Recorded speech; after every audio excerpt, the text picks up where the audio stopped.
देश में एक बार फिर दो दूध ब्रांड के बीच विवाद छिड़ गया है। इस बार भी विवाद अमूल को लेकर है, जो पिछले महीने कर्नाटक के स्थानीय ब्रांड नंदिनी के साथ चर्चा में था।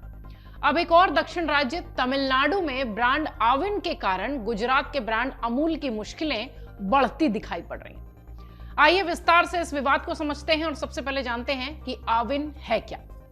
तमिलनाडु में 1981 से डेयरी सहकारी समितियां काम कर रही हैं। ये समितियां ग्रामीण दूध उत्पादकों और उपभोक्ताओं को लाभान्वित करती रही हैं। इस क्षेत्र में काम करने वाली आविन राज्य सरकार की सहकारी संस्था है। तमिलनाडु के मुख्यमंत्री एम.के. स्टालिन के अनुसार आविन के अंतर्गत लगभग 9,673 सहकारी समितियां ग्रामीण क्षेत्रों में काम कर रही हैं। ये समितियां लगभग 4.5 लाख सदस्यों से प्रतिदिन 35 लाख लीटर दूध खरीदती हैं। आविन तमिलनाडु में दूध उत्पादन को बढ़ाने और बनाए रखने के लिए पशु आहार, चारा, खनिज मिश्रण और पशु स्वास्थ्य की देखभाल सहित प्रजनन सेवाओं जैसे विभिन्न संसाधन उपलब्ध कराता है। सबसे अहम विशेषता के रूप में ये देश के कुछ सबसे कम कीमतों पर उपभोक्ताओं को उच्च गुणवत्ता वाले दूध और डेयरी उत्पाद बेचता है। इस प्रकार से अगर देखा जाए तो आविन ग्रामीण दूध उत्पादकों की आजीविका में सुधार लाने और उपभोक्ताओं की पोषण संबंधी जरूरतों को पूरा करने के लिए महत्वपूर्ण भूमिका निभाता रहा है। ये तमिलनाडु में काम कर रहा है। अब आपको बताते हैं कि अमूल क्या है। अमूल की स्थापना 1946 में हुई थी, जो भारत का सबसे बड़ा दूध ब्रांड है। GCMMF यानी Gujarat cooperative milk marketing federation limited के अनुसार 2021-22 में 18,500 से अधिक ग्रामीण दूध सहकारी समितियों से इसकी दैनिक दूध की खरीद लगभग 2.6 करोड़ लीटर प्रतिदिन है। इसमें लगभग 33 जिलों और 36 लाख दूध उत्पादकों सदस्यों को यह कवर करता है और इसके लगभग 18 सदस्य संघ भी बने हुए हैं। कंपनी के मुताबिक GCMMF भारत में डेयरी उत्पादों में सबसे बड़ा निर्यातक है, जिसका उत्पाद अमेरिका, सिंगापुर, जापान, चीन, ऑस्ट्रेलिया, फिलीपींस और खाड़ी के देशों में भी उपलब्ध है।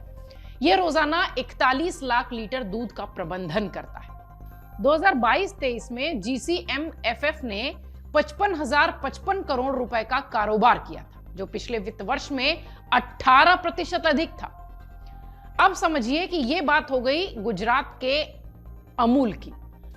तमिलनाडु में अमूल बनाम आविन विवाद कहां से शुरू हुआ और क्या है वहां पर यह विवाद जिसकी इतनी चर्चा हो रही है। दरअसल तमिलनाडु के मुख्यमंत्री एम.के. स्टालिन ने केंद्रीय सहकारिता मंत्री अमित शाह को पत्र लिखकर उनसे अमूल को तत्काल प्रभाव से दक्षिणी राज्य में दूध की खरीद बंद करने का निर्देश देने का आग्रह किया है। उनके मुताबिक अमूल आविन के मिल्क जो शेड से दूध खरीद रहा है और दक्षिणी राज्य में अपने उत्पादों को बेच रहा है। मुख्यमंत्री स्टालिन ने अपने पत्र में यह भी कहा कि यह तमिलनाडु के लोगों के साथ अच्छा नहीं हो रहा है और इसके साथ ही उन्होंने अमूल को राज्य में खरीद गतिविधियों को तत्काल प्रभाव से बंद करने के निर्देश देने की जो गुजारिश है वो अमित शाह से की है। स्टालिन आगे कहते हैं कि हाल ही में यह राज्य सरकार के संज्ञान में आया है कि अमूल ने कृष्णागिरी जिले में चीलिंग सेंटर और प्रसंस्करण संयंत्र स्थापित करने के लिए अपने बहुराज्य सहकारी लाइसेंस का उपयोग किया है।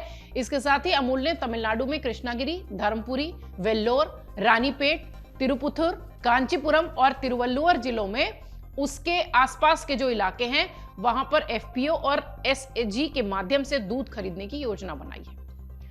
पत्र में यह भी कहा गया कि देश में सहकारी समितियों को एक दूसरे के मिल्क शेड क्षेत्र का उल्लंघन किए बिना फलने फूलने की अनुमति देने की प्रथा रही है हमेशा से, और इस तरह के क्रॉस प्रोक्योरमेंट और ऑपरेशन व्हाइट फ्लड की भावना के खिलाफ यह पूरा काम हो रहा है। आगे उन्होंने अमित शाह को लिखी चिट्ठी में कहा कि यह स्थिति देश में दूध की मौजूदा कमी को और खराब कर सकती है और इससे उपभोक्ता भी प्रभावित होंगे। सीएम ने अपने पत्र में कहा कि तमिलनाडु में संचालित करने के लिए अमूल का निर्णय दुर्भाग्यपूर्ण है, आविन के लिए अहितकर है और सहकारी समितियों के बीच अस्वास्थ्यकर प्रतिस्पर्धा भी इससे पैदा होगी। स्टालिन ने कहा कि अब तक अमूल केवल अपने आउटलेट्स के माध्यम से ही तमिलनाडु में उत्पाद बेचता था। उधर पूरे विवाद में कांग्रेस की भी एंट्री होती दिखाई पड़ रही है। तमिलनाडु में अब कर्नाटक के बाद ये मिल्क वॉर आप कह सकते हैं कि ये दिखाई पड़ रही है और कांग्रेस के वरिष्ठ नेता जयराम रमेश ने भी इसका जिक्र किया और स्टालिन की चिट्ठी का भी उन्होंने अपनी बातचीत में जिक्र किया। उन्होंने कहा कि पहले नंदिनी अब आविन, ये सब गेम प्लान का हिस्सा है।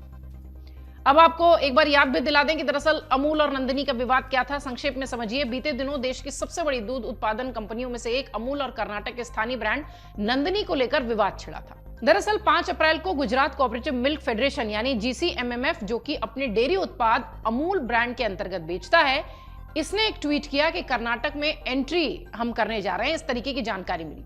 अमूल के इस ट्वीट के बाद कर्नाटक में सियासत शुरू हो गई। क्योंकि चुनावी मौसम था, इसलिए ये सियासत और तेज दिखाई पड़ी। राजनीतिक दलों ने उस वक्त राज्य में होने वाले चुनाव के मद्देनजर एक नए ब्रांड की एंट्री को चुनावी मुद्दा बना लिया। यहां तक कि विपक्षी दल कांग्रेस और जेडीएस ने यह भी आरोप लगाया था कि तत्कालीन भाजपा सरकार लोकल ब्रांड नंदिनी को खत्म करने की साजिश कर रही है। वहीं भाजपा ने इसका पलटवार करते हुए जवाब दिया था कि कांग्रेस को हर चीज में राजनीति करनी है। बेंगलुरु के एक होटल संगठन में यह बात कही गई थी कि अमूल के उत्पादों का बहिष्कार होगा।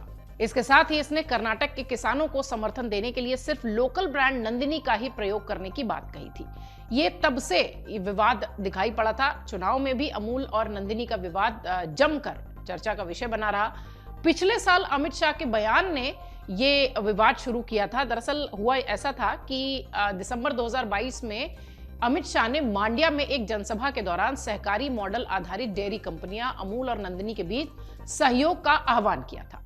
इस बयान का विरोध लगातार विरोधी दल कर रहे थे और आरोप ये लगा रहे थे कि उस समय की सत्ताधारी भाजपा सरकार नंदिनी को अमूल के साथ मिलाने का प्रयास कर रही है। उनका ये मानना था कि ये कदम कर्नाटक मिल्क फेडरेशन के ब्रांड के लिए विनाशकारी साबित हो सकता है। उधर कर्नाटक सहकारी दूध उत्पादक संघ लिमिटेड द्वारा भी अमूल और नंदिनी के विलय की बात को खारिज किया गया था। फिलहाल कर्नाटक में मिल्क वॉर जो आपने चुनाव के समय देखी थी, वो अब तमिलनाडु में भी दिखाई पड़ रही है। मन से उजाला कर चले, मन से उजाला कर चले, एक अमर उजाला कर चले।